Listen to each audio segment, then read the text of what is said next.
दोस्तों welcome to my YouTube channel. और मैं एक सीरीज़ चालू कर रहा हूँ एयू पीजीएटी पॉलिटिकल साइंस की। इसमें आपको जो है मतलब पीवाईक्यू स्टाइल मॉक टेस्ट मिलेगा जैसे एयू का होता है। और पीवाईक्यू बेस्ड है काफ़ी ज़्यादा, तो आपके एग्ज़ाम में एयू पीजीएटी पॉलिटिकल साइंस की काफ़ी ज़्यादा मदद करेंगे। और अगर आपको ये पीडीएफ अवेल करना है तो आप कमेंट कर दीजिएगा, मैं एक टेलीग्राम चैनल बना दूँगा और उससे आप जो है ये पीडीएफ ले सकते हैं टेलीग्राम चैनल से। तो अभी बनाया नहीं हो, आप बता दीजिएगा चाहिए अगर आपको पीडीएफ तो। बाकी और सीरीज़ के लिए कमेंट करिए, लाइक करिए और शेयर करिए वीडियो को हमारे। और आइए चालू करते हैं बिना टाइम ख़राब किए आज की वीडियो को। तो आइए पहले क्वेश्चन पे आते हैं। और मैं आपको एक चीज़ बताना चाहूँगा कि यहाँ मैंने बाइलिंगुअल रखा है क्वेश्चन को, है ना। हिंदी मीडियम वाले स्टूडेंट आप नीचे से देख सकते हैं। और बाकी मैं क्वेश्चन को जहाँ जहाँ ज़रूरत होगी हिंदी में बोलता रहूँगा, है ना। और नीचे एक्सप्लेनेशन भी मैंने इंग्लिश में दिया हुआ है, तो आप उसको भी पढ़ सकते हैं। तो आइए चलिए चालू करते हैं क्वेश्चन नंबर 1 से। Who is known as the father of political science? Father of political science किसे कहा जाता है?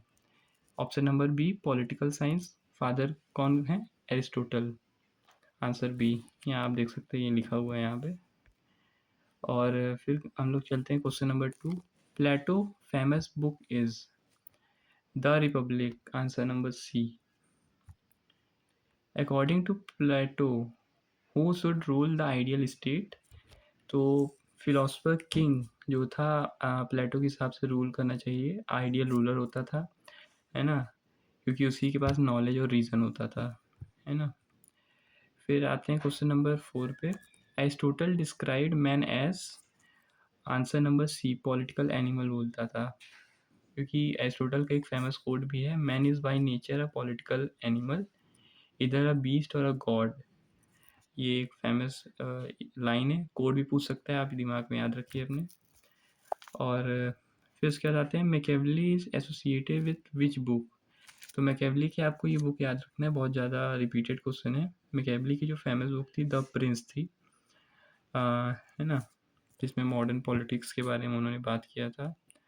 इसी में कहा था स्ट्रगल फॉर पावर भी, है ना। और मैकियावेली क्वेश्चन नंबर 6 पे आते हैं। Machiavelli separated politics from. तो जो मैकियावेली था वो पॉलिटिक्स को सेपरेट किया था मोरालिटी और रिलीजन से। ऑप्शन नंबर बी, है ना। फिर हम लोग चलते हैं क्वेश्चन नंबर 7 पे। हॉब्स की फेमस बुक कौन सी थी, है ना। तो इसका आंसर आप जानते हैं, लेवाइथन होता है ना। और इसको आप पढ़ सकते हैं, इसमें सोशल कॉन्ट्रैक्ट और एब्सोल्यूट सॉवरेनिटी के बारे में दिया गया था, हॉब्स ने दिया था। और क्वेश्चन नंबर 8 पे आते हैं। अगर क्वेश्चन नंबर 8 में आप देखेंगे तो according to Hobbes state of nature क्या है? हॉब्स के अनुसार प्राकृतिक अवस्था कैसी थी? तो आंसर नंबर सी है war of all against all, है ना। इसका मतलब था जब हॉब्स के स्टेट ऑफ नेचर में सब वहाँ पे खतरा था, फियर था, इनसिक्योरिटी थी, वायलेंस था, सब आपस में लड़ते रहते थे, ऐसे था। क्वेश्चन नंबर 9 पे आते हैं। Locke is consider as the father of liberalism. Locke को जो था फादर ऑफ लिबरलिज्म कहते थे, क्योंकि उन्होंने इंडिविजुअल राइट, लिमिटेड गवर्नमेंट और कंसेंट पर फोकस किया था। ये लिबरलिज्म के बेसिक प्रिंसिपल हैं, ठीक है, याद रखिएगा। क्वेश्चन नंबर 10 पे आते हैं। लॉक की नेचुरल राइट क्या क्या इंक्लूड करते थे, है ना।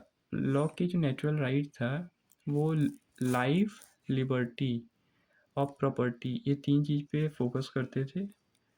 और गवर्नमेंट का केवल काम जो है केवल इनके राइट्स को प्रोटेक्ट करना था, इनके पर्सनल लाइफ में इंटरफेयर करना इनको अलाउड नहीं था, ठीक है।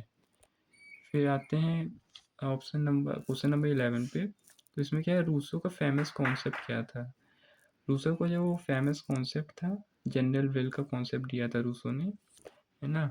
और ये इंडिविजुअल का सेल्फिश विल के ऊपर होता है, मतलब ये जो सेल्फिश विल होता है ना उसको रिप्रेजेंट करता था। क्वेश्चन नंबर 12 पे आते हैं।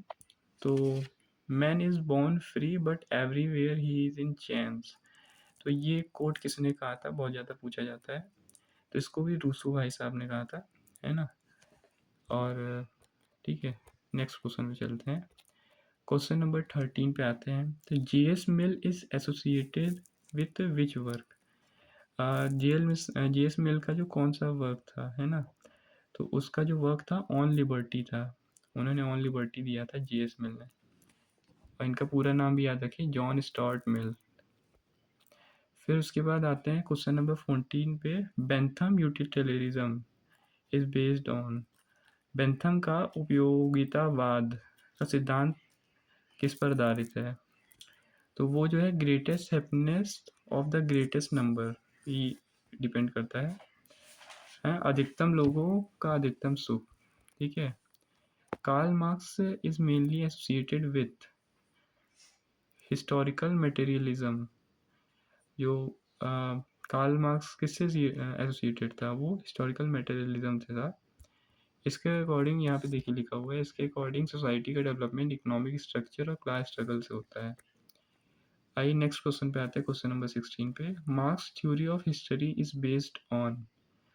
जो मार्क्स की थ्योरी ऑफ हिस्ट्री थी वो किस पे बेस्ड थी, क्लास स्ट्रगल पे बेस्ड थी, है ना। और फिर क्वेश्चन नंबर 17 पे आते हैं। इसमें देखिए Communist Manifesto was written by, किसके द्वारा लिखा गया था, तो मार्क्स एंड एंजल्स के द्वारा जो है कम्युनिस्ट मैनिफेस्टो लिखा गया था। और क्वेश्चन नंबर 18 पे आते हैं। ग्राम्सकी कॉन्सेप्ट ऑफ हेजीमनी, है ना, वो कहाँ से आया था। तो आप यहाँ पे देखिए ऑप्शन में, यहाँ पे लिखा है rule through consent and culture leadership, option number B. Gramsci कहता है रूलिंग क्लास सिर्फ फोर्स से नहीं बल्कि कल्चर और कंसेंट के थ्रू डोमिनेंस मेंटेन करता है। ठीक है। क्वेश्चन नंबर 19 पे आते हैं। फेमिनिज्म जो है प्राइमरली डिमांड्स व्हाट, है ना, तो ये पूछा है क्या डिमांड करता है, तो उसमें है जेंडर इक्वेलिटी। फेमिनिज्म का मेन फोकस जो होता है पैट्रियार्की और जेंडर इनइक्वालिटी के अगेंस्ट इक्वालिटी, डिग्निटी और राइट की डिमांड है ना। मतलब इसका कहने का मतलब है कि जो फेमिनिज्म है इक्वालिटी मांगता है। ठीक है। फिर उसके बाद आते हैं ग्रीन, है ना, कि political theory is mainly concern with. जो ग्रीन थे उनकी पॉलिटिकल थ्योरी किससे रिलेटेड है, किस पे फोकस है उनका, तो एनवायरनमेंट पे फोकस था उनका बहुत ज़्यादा। कॉटिल का जो फेमस टेक्स्ट है कौन सा है, जो कॉटिल का फेमस टेक्स्ट है वो आप देख सकते हैं क्वेश्चन नंबर 21 है। तो अर्थशास्त्र जो था कॉटिल का फेमस टेक्स्ट था। कॉटिल सप्तांग theory mention how many element of the state, question number 22। और ऑप्शन इसमें होगा सी, इसमें 7 सप्तांग मतलब 7 सप्तांग की थ्योरी जो थी, 7 एलिमेंट मेंशन थे इसमें, इस थ्योरी में। और क्वेश्चन नंबर 23 पे आते हैं। तो गांधी का मेथड क्या था पॉलिटिकल स्ट्रगल का, तो उनका था कौन सा मेथड यूज़ किया था, आप जानते ही होंगे, पढ़ा भी होगा छोटी क्लास में। जैसे सत्याग्रह होता है ना, तो यही ऑप्शन नंबर ए होगा। उनका जो मेथड था ट्रुथ और नॉन वायलेंस पे था, है ना, वो वायलेंस का यूज़ नहीं करते थे। तो क्वेश्चन नंबर 24 पे आते हैं दोस्तों। तो यहाँ पे Gandhi's concept of Swaraj means, इसका मतलब क्या है ना, तो आप ऑप्शन देखेंगे तो option number A self rule and self control. ठीक है। वो जो थे डिमांड करते थे कि सेल्फ रूल हो, है ना, स्वराज चाहिए था, टोटल फ्रीडम चाहिए था। क्वेश्चन नंबर क्वेश्चन नंबर 25 पे आते हैं। Ambedkar is known as the chairman of, ये पॉलिटिकल साइंस का क्वेश्चन है, इंडियन पॉलिटी का, कॉन्स्टिट्यूशन वाला। तो Ambedkar is known as the chairman of, जो अम्बेडकर थे वो बी आर अम्बेडकर, वो कहाँ किस चीज़ के चेयरमैन थे, ड्राफ्टिंग कमेटी के चेयरमैन थे। Ambedkar emphasise which value for social democracy. जो अम्बेडकर जो थे किस चीज़ पे एम्फेसाइज करते हैं सोशल डेमोक्रेसी को, है ना, लिबर्टी, इक्वालिटी और fraternity, option number A. Question number 27 पे आते हैं। M N Roy is associated with, किससे एसोसिएटेड थे एम एन रॉय, तो option number A radical humanism. M N Roy का radical humanism, reason, freedom, individual dignity और साइंटिफिक आउटलुक पर बेस्ड है। ठीक है, क्वेश्चन नंबर 28 पे आते हैं दोस्तों। Integral humanism was propounded by, integral humanism था वो कौन दिया था? तो दीनदयाल उपाध्याय ये दिया था। इसमें इंडियन कल्चर, सोशल हार्मोनी और हॉलिस्टिक डेवलपमेंट पर फोकस था।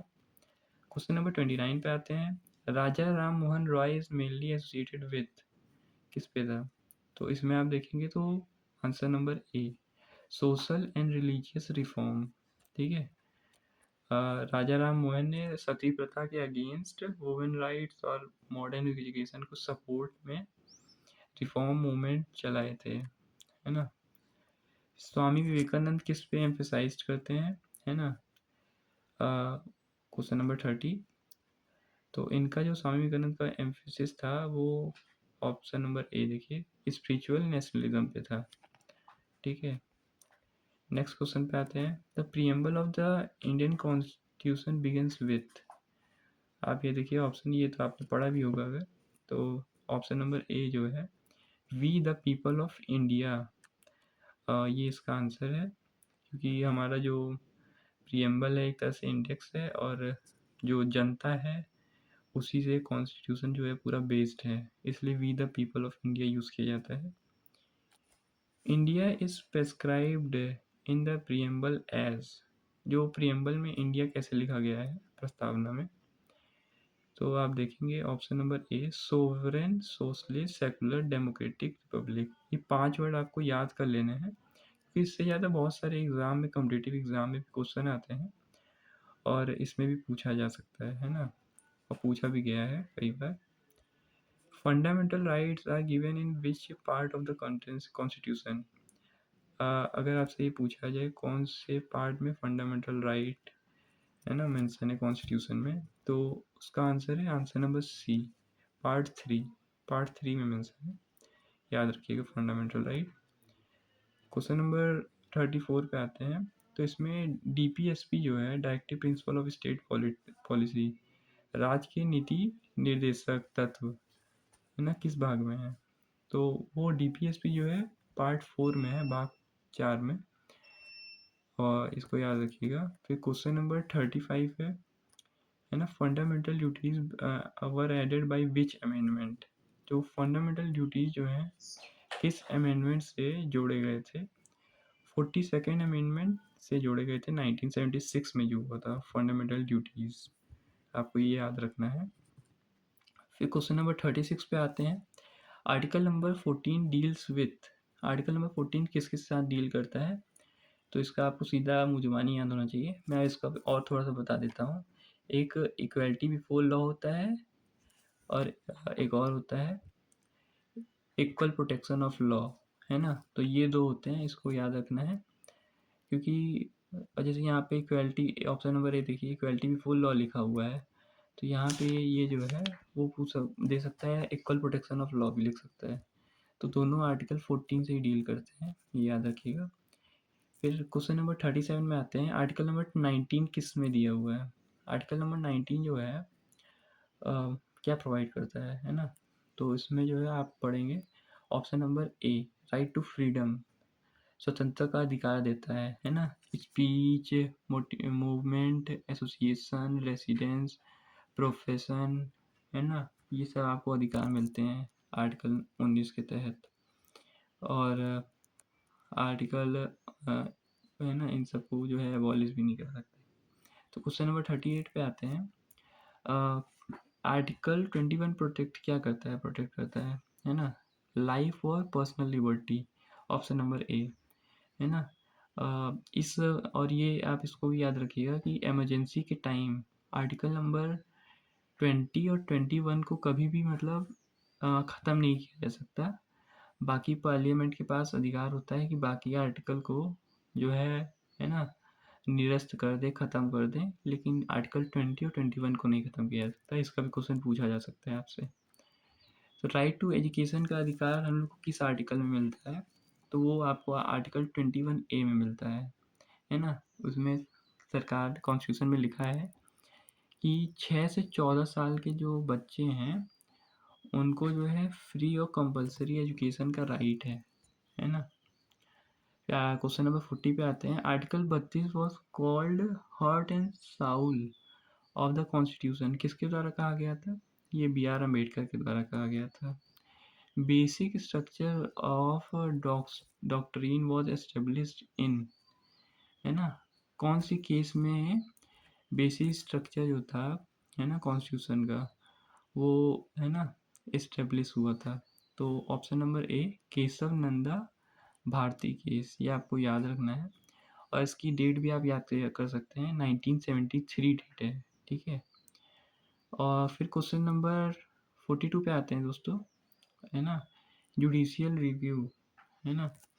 तो इसमें इसका मतलब क्या होता है? देखिए ऑप्शन दिया हुआ है आपके पास, तो मैं सीधा आंसर बताता हूँ आपको।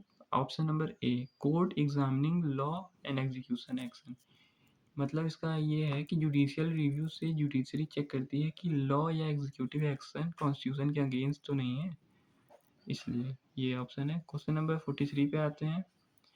India has adopted which system of government, India के पास कौन सा सिस्टम ऑफ गवर्नमेंट है? तो हम लोग इंडिया में जो है पार्लियामेंट्री सिस्टम ऑफ गवर्नमेंट है, जैसे ब्रिटेन में होता था, है ना, है ना। और वैसे ही है, लेकिन यहाँ पे इंडिया में मोनार्की नहीं है ब्रिटेन की तरह, है ना। यहाँ पे फ्लेक्सिबल फॉर्म और रिजिड फॉर्म दोनों है इंडिया में। फिर क्वेश्चन नंबर 44 पे आते हैं। रियल एग्जीक्यूटिव इन इंडिया कौन है? वो आपको पता ही है, prime minister of council of minister होता है।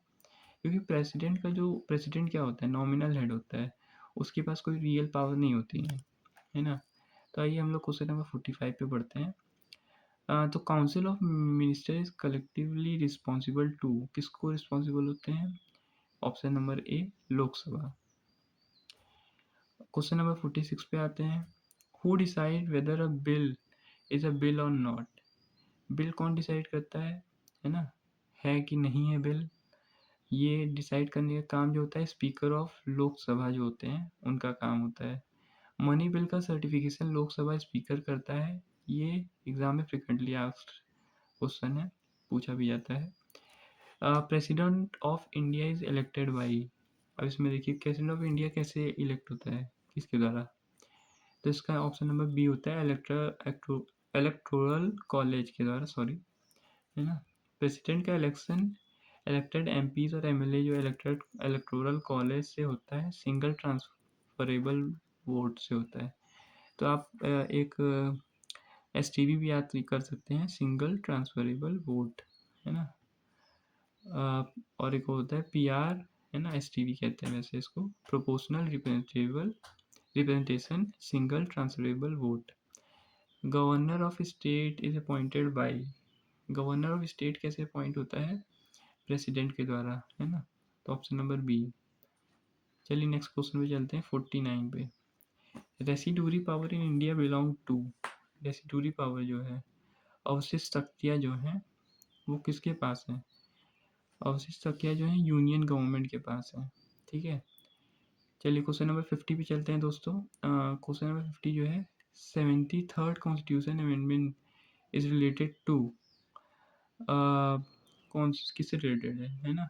तो वो आपको पता होना चाहिए, पंचायती राज से रिलेटेड है ना। कॉन्स्टिट्यूशन स्टेटस दिया था और है ना, डेमोक्रेसी का जो स्टैंड था वही ये मेंटेन किया था, ठीक है। तो 73rd कॉन्स्टिट्यूशन अमेंडमेंट पंचायती राज आपको याद रखना है। और क्वेश्चन नंबर 51 पे आते हैं। 74th कॉन्स्टिट्यूशनल अमेंडमेंट किससे रिलेटेड है? तो वो आपको पता होना चाहिए, म्यूनिसपैलिटीज से रिलेटेड है। 74 कॉन्स्टिट्यूशनल अमेंडमेंट जो था उसमें अर्बन लोकल बॉडी यानी म्यूनिसपैलिटी से रिलेटेड है। ये अर्बन गवर्नेंस को कॉन्स्टिट्यूशनल बेस देता है। आइए नेक्स्ट क्वेश्चन पे चलते हैं। Question number 52, anti defection law कौन से शेड्यूल में है? ये क्वेश्चन पूछा है, तो इसका आंसर है anti defection law 10th schedule में है, ये आपको याद है। कौन से शेड्यूल में है anti defection law? 10th schedule, okay. चलिए नेक्स्ट क्वेश्चन पे चलते हैं। आर्टिकल 324 किससे रिलेटेड है ना। वो जो है आर्टिकल 324 इलेक्शन कमीशन, है ना, जो इलेक्शन कराती है, कंडक्ट कराती है ना, उनको पावर देता है इस आर्टिकल के तहत संविधान से।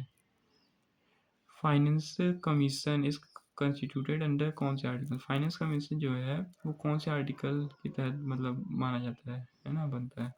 तो आर्टिकल 280 280 आर्टिकल जो है के तहत बना हुआ है। तो ऑप्शन नंबर ए। आर्टिकल 356 जो है किससे डील करता है, ये आपको याद रखना है ना। आर्टिकल 356 जो है वो नेशनल इमरजेंसी नहीं, प्रेसिडेंट रूल से मतलब सॉरी, प्रेसिडेंट रूल जो होता है उसमें दिया रहता है, प्रेसिडेंट रूल की बात करता है। कंपैरेटिव पॉलिटिक्स है, क्वेश्चन नंबर 56 में आते हैं। कंपैरेटिव पॉलिटिक्स मेनली स्टडी, क्या स्टडी करता है वो कंपैरेटिव पॉलिटिक्स? तो option number A, political system and processes comparatively. Next question पे आते हैं, question number 57। David Easton is associated with, David Easton किसके साथ कौन सी थ्योरी दिया था? उसने जो थी सिस्टम एनालिसिस थ्योरी दिया था। ये भी आपको मैं अगर बताना चाहूँ, इसमें डिमांड है ना जो हम लोग की पब्लिक की होती है ना, फिर उसके बाद एनालाइज किया जाता है, फिर उसके बाद जो जनता को सपोर्ट मिलता है गवर्नमेंट से, फिर उसी के हिसाब से ये साइकिल चलती रहती है ना, जब जो जनता की डिमांड के हिसाब से। इससे सरकार जो है मनमानी नहीं कर सकती है। और क्वेश्चन नंबर 58 पे पढ़ते हैं, तो इसमें आलमंड और पावेल, यस है ना, किससे कौन सी थ्योरी थी इनकी? तो इनकी जो थ्योरी थी structural functional approach, option number A. Political culture refers to, है ना, पॉलिटिकल कल्चर का क्या अर्थ है ना, तो इसका मतलब है political attitude, beliefs and values. ठीक है। क्वेश्चन नंबर 60 पे आते हैं। Presidential system is represented by, कौन से कंट्री में प्रेसिडेंशियल सिस्टम है? आप जानते हैं यूएसए में डोनाल्ड ट्रंप, है ना। फिर क्वेश्चन नंबर 61 पे आते हैं। Parliamentary system is represented by, ये भी आप जानते हैं यूनाइटेड किंगडम में है, यूके में, लेकिन वहाँ पे मोनार्की भी है, तो इसको आप याद रखिएगा, है ना। और pressure group aim to, pressure group का काम क्या होता है? Influence public policy, public policy को क्या है ना इन्फ्लुएंस करता है। क्वेश्चन नंबर 63 पे आते हैं। Two party system is commonly associated with, two party system किससे एसोसिएटेड है? यहाँ पे आप ऑप्शन देखिए। ऑप्शन नंबर ए, यूएसए, है ना। तो जो टू पार्टी सिस्टम है यूएसए में ही है। और ठीक है, क्वेश्चन नंबर 64 पे आते हैं। Multi party system is a feature of, multi party system जो फीचर है ना, इंडिया में है। ठीक है। फिर उसके बाद आते हैं क्वेश्चन नंबर 65 पे। Political socialisation means, political socialisation means का मतलब क्या होता है? Learning political values and attitudes. तो दोस्तों मैं वीडियो को ज़्यादा लंबी नहीं बनाना चाहता हूँ, है ना, तो मैं केवल रीड कर रहा हूँ इसलिए जल्दी जल्दी। आप बाकी यहाँ पे लिखा हुआ है आप पढ़ लीजिएगा। अगर पीडीएफ चाहिए तो मुझे मैसेज का कमेंट कर दीजिएगा, मैं आपको टेलीग्राम ग्रुप बना के पीडीएफ भी प्रोवाइड कर दूँगा। ओके, तो चलिए जल्दी जल्दी चलते हैं, ज़्यादा वीडियो लेंदी नहीं करना चाह रहा मैं। ठीक है। तो पब्लिक एडमिनिस्ट्रेशन डील्स विथ, है ना, option number A, implementation of public policies. फिर इसके बाद देखिए POSD कॉर्ब, है ना, गिवन बाय, किसने दिया था? ये जो था, है ना, इसका मतलब क्या होता है? Planning, organising, staffing, directing, coordinating, reporting, budgeting. ये गुलिक से रिलेटेड है, तो इसको लूथर गुलिक भाई ने दिया था। ठीक है। क्वेश्चन नंबर 68 पे आते हैं। मैक्स वेबर की जो ब्यूरोक्रेसी थी किस पे बेस्ड थी? लीगल रेशनल अथॉरिटी पे बेस्ड थी। ठीक है। क्वेश्चन नंबर 69 पे आते हैं। The principle of hierarchy in administration means, इसका मतलब क्या होता है? Chain of command. Question number 70 पे आते हैं। पॉलिटिक्स एडमिनिस्ट्रेशन डाइकोटोमी मीन्स, इसका मतलब क्या होता है? Separation of politics and administration. Okay. Question number 71 पे आते हैं। तो न्यू पब्लिक एडमिनिस्ट्रेशन एम्फेसाइज किस पे एम्फेसाइज करता है? सोशल इक्विटी पे। Good governance include, good governance में क्या आता है? ट्रांसपेरेंसी आती है और अकाउंटेबिलिटी आती है। RTI एक्ट प्रमोट, है ना, RTI एक्ट प्रमोट का मतलब क्या होता है? RTI एक्ट प्रमोट का मतलब होता है हाँ, जैसे कि ट्रांसपेरेंसी है ना, क्या प्रमोट कर रहा है? ट्रांसपेरेंसी, ठीक है। क्वेश्चन नंबर 74 पे आते हैं। E governance means, e governance का मतलब क्या होता है? Use of digital technology in governance, ठीक है। फिर उसके बाद क्वेश्चन नंबर 75 पे आते हैं। District collector is mainly responsible for, district collector का काम क्या होता है? रिवेन्यू, लॉ ऑर्डर और डेवलपमेंट कोऑर्डिनेशन। जो आईएएस ऑफिसर होता है ना, उसका काम क्या होता है, ये बात किया गया है ना। Realism in international relations focuses on, realism में मतलब रियलिज्म जो इंटरनेशनल आईआर में होता है, उसका क्या फोकस होता है? Power and national interest. फिर क्वेश्चन नंबर 77 पे आते हैं। लिबरलिज्म इन आईआर एम्फसाइज किस पे फोकस करता है? इंटरनेशनलिज्म में कोऑपरेशन और इंस्टीट्यूशन पे, ठीक है। फिर क्वेश्चन नंबर 78 पे आते हैं। बैलेंस ऑफ पावर का मतलब क्या होता है? Preventing domination by one state, okay, ये याद रखिएगा। Collective security is based on the idea that attack on one is concern of all, है ना। ऑप्शन नंबर ए। आप देख रहे होंगे कि ऑप्शन नंबर ए काफ़ी ज़्यादा है, तो मैंने ऐसे ही डिज़ाइन किया है जिससे आपको देखने में टाइम ना लगे, इसलिए मैंने आंसर भी लिखा हुआ है साथ में, है ना। तो United nation was establish in, कब एस्टेब्लिश हुआ था यूनाइटेड नेशन? ये ईयर काफ़ी ज़्यादा पूछे जाते हैं और ये कॉम्पिटिटिव एग्जाम में भी पूछा जाता है, तो इसका आंसर है ऑप्शन नंबर ए, 1945 में। How many permanent member are there in the union security council? तो इसमें जो है ऑप्शन नंबर बी, 5, ठीक है, याद रखिएगा। वीटो पावर बिलोंग्स टू, ठीक है, वीटो पावर जो है वो किससे बिलोंग करती है? Permanent member of security council से। नॉन अलाइनमेंट मूवमेंट है ना, किसको रिस्पॉन्स करता है ना, तो कोड वार ब्लॉक्स को, ठीक है, ऑप्शन नंबर ए।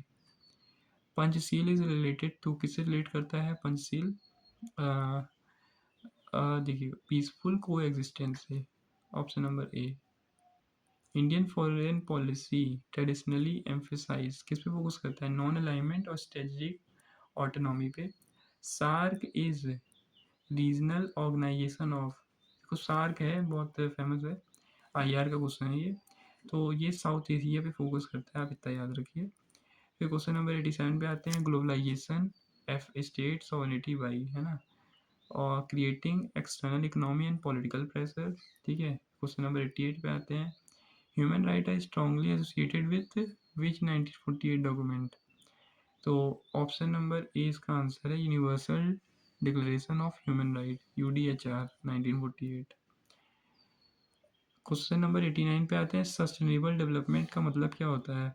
सस्टेनेबल डेवलपमेंट का मतलब होता है meeting present need without harming future generation, भविष्य, है ना, की के बारे में सोचना, है ना, और फ्यूचर को कभी हार्म ना हो, ऐसा उसको देखते हुए, मद्देनजर रखते हुए।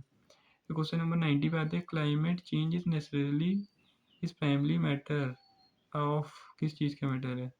Global environmental politics. Question number 91 पे आते हैं।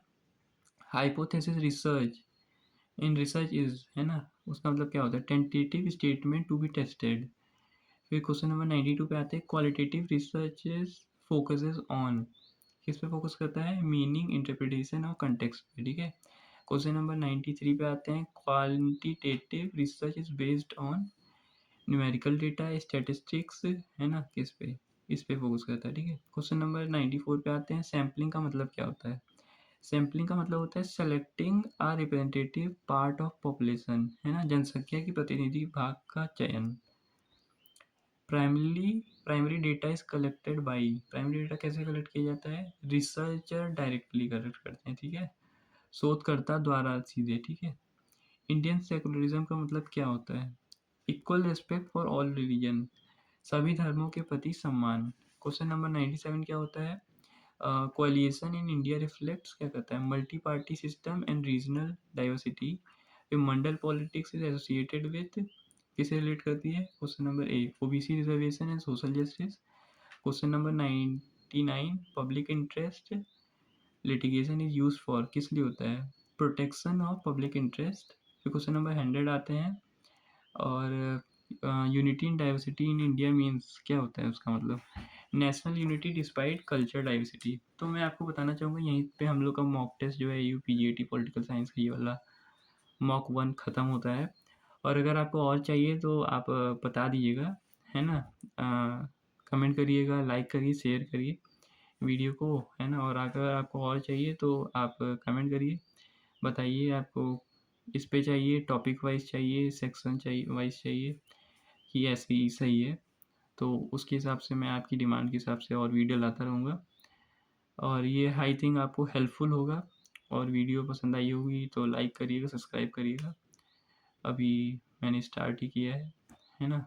तो आपकी प्रिपरेशन मैं आपकी करा दूँगा, है ना? और इस क्वेश्चन को आप अच्छे से सॉल्व करिएगा, एक बार पढ़िएगा ज़रूर। और अगर आपको पीडीएफ चाहिए तो आप बता दीजिएगा। टेलीग्राम बनाना है ग्रुप, है ना? टेलीग्राम चैनल बनाना है तो उसमें मैं पीडीएफ अपलोड कर दूँगा आपको फ्री ऑफ कॉस्ट, है ना? कोई पैसा नहीं लगेगा। ये पीडीएफ आपको मिलेगा और ऐसे और भी मैं बनाऊँगा तो आपको मिल जाएगा, ठीक है? और ये आपके स्ट्रिक्टली एयूपीजीटी पॉलिटिकल साइंस के पेपर पे बेस्ड है। तो थैंक यू, और चलिए नेक्स्ट वीडियो में मिलते हैं। Good bye, Tata.